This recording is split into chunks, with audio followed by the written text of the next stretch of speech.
Hang on a sec. Oh, Do you want to introduce me or anything? Oh my goodness, what if she sees this? You want to see me do so? No. Weird if I'm kind of looking all over the place. Am I supposed to look at you or look at the camera? All right. I would eliminate green pepper from the world because all it is not ripe yellow, red, and orange pepper. So are we doing the action?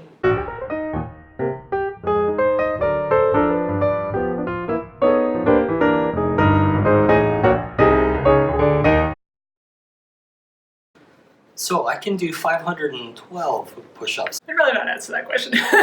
But the reality is I in preparation for this yesterday, I actually know I can do about 12 without really hurting myself. 25 before I feel like I'm about to start hurting myself. I have no clue. Probably do about 5, maybe 10 at the most. I'm not very strong in my arms. Well, I tested myself because I knew you were coming to video, and I can do about 8 to 10 push-ups from my toes, so I'm not cheating. Probably in a row I could do maybe 25, 27 push-ups.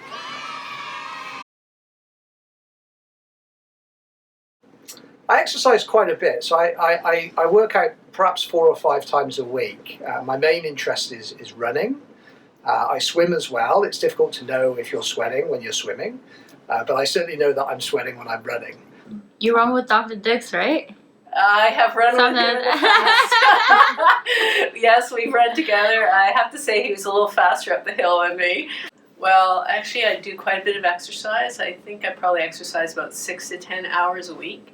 So I do a couple of days of swimming, about an hour, 45 minutes to an hour of that, and then I run 2 to 3 times a week, and then I also cycle as well. I run up the stairs. I actually try to incorporate a little bit of exercise every day as I go around campus. I walk fast.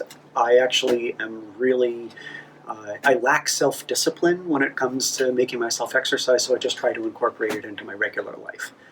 Well, normally I go to the athletic center, which is pretty close to my work, either in the morning before work or on my way home, and I'll usually do laps or I'll go on the elliptical machine. My husband and I curl on a mixed team, and so it's a nice combination of getting some exercise and socializing with friends. Oh, but my other activity that I've only started 6 months ago is tap dancing. So that's really fun. I'm just doing a beginner class, and I'm really enjoying it because it's a good workout and it makes my brain work too. I usually go to the gym, or I go for a bike ride or a swift walk. But most of the time, especially in the winter, I go to the gym, and I try to do at least 2-3 times a week. Right now I'm training for a 30K around the Bay race, which is in Hamilton at the end of March. And I'm up to around 21 kilometers at the moment. When I'm busy, I just move faster. I like to work out in the morning. Getting out in the morning to exercise before the day gets busy is really important. But I find it helps to have regular activities to go to. So if I've paid for a class, I go. And also I have an exercise buddy. So I've run with the same exercise with the same person for over 20 years. And we meet at least once a week. So right now we're meeting once a week for running, once a week for strength training. Running races. So I run usually about 10 races a year. And I find that registering for races means that I need to train properly so that I can run as best as I can when I'm actually in a race environment. So that keeps me really motivated. So real talk here. So a few years ago I had a bit of a health scare. So one of the things that I sat down with my doctor and I really prioritize is putting aside a little bit of time every week to make sure that I am exercising.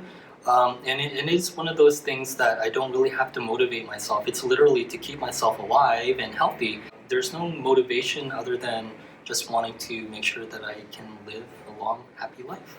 The other thing that I do is I write down when I plan to exercise in my online diary, so that I have certain days in a week where I know that I'm planning to exercise and other days where I know I'm going to rest. And I find that really helpful as well. I have 2 daughters. We just look at each other and then we go down to the gym together. So I think it's my daughter who motivates me.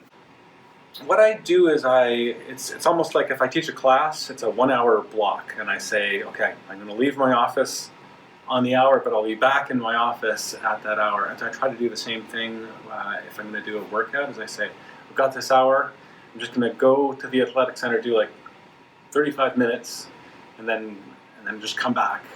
And that way I blocked out the time. It's easy. It doesn't interfere with my meetings or something, and it's a way of just squeezing in a quick workout rather than just sitting and doing nothing all day. So eat more vegetables. I would eat more vegetables. Fruits and vegetables. We like a lot of vegetables. Well, I'm a sucker for crisps, as we call them in England, or chips, as we call them here. I eat way too many of them, and I don't want to cut them out of my diet because I like them too much. But I wouldn't mind having less of them. I think the big issue for me is I love binge eating, so as soon as I start eating something, I'll just continue eating it. So if it's a bag of chips and I happen to have them around, I won't stop at one, I will literally finish a whole bag of chips. Probably I would eat more, because usually the way, school and work works, that you have time in the morning, then you have time for lunch, and then you have time in the evening. You don't really have time for snacks because you're in clinic. So if there's anything, I probably would like to have an apple in the middle of the morning or in the afternoon, but I usually do not have time for that. I like to read books. I like reading. Enjoy reading. Reading is always applicable. I like to read as well. I go back to exercise. I find that exercise is the best de-stressing activity for me, particularly running intervals. So running quite hard for a period of time and then sort of winding down and then running hard again. I find that is very, very relaxing indeed and gets rid of any stress that might build up throughout the day. My main thing is exercise.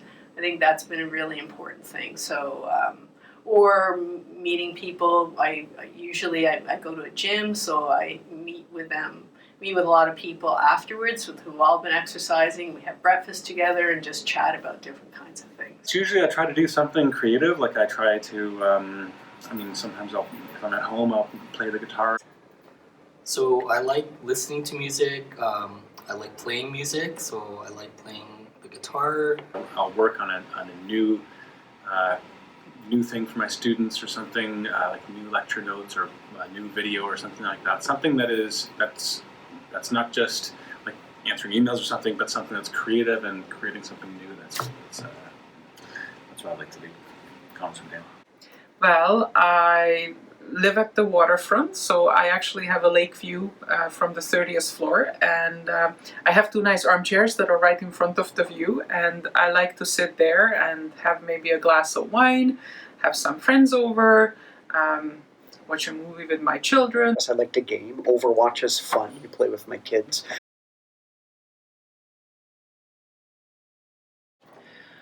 I think it's really important to take breaks and not feel guilty about the fact that I'm not working all the time is the best way to maintain a little bit of balance. So here's my thought. My thought is that if people came to university and said, hey, here's my full-time job, 40 to 50 hours a week, starting from the first day of class, that whole first week is often a write-off for people. They're busy walking around, getting textbooks, hanging out with friends, renewing acquaintances, trying to figure out what's going on with their social lives or what activities they want to do. If you treat it like a full-time job, 40 to 50 hours a week, you'll hit the ground running, cut yourself off 8 or 9 at night, no more studying, take some time off from the screen. What I would say is it's very easy to get caught up, I think, and this is for students and faculty, to get caught up in our jobs and to think that our jobs are the be-all and end-all of our lives. And it's important to realise that we should be spending time with our families, and that is actually more important time than working. But again, I think that trying to find the balance with exercise and eating well is challenging, but the sort of self-reflection that we can do on what we're doing on a daily basis is important. I think the big thing is not to push yourself to artificially make that kind of balance, because when you're busy studying, that's really your main focus. And I think when we talk about having a good balance, it's not doing that all the time. And when you do have the opportunity, to take a bit of a break, to enjoy yourself, to make sure that you're getting that sleep, that you are actually taking those opportunities, and it's not a consistent go, go, go all the time.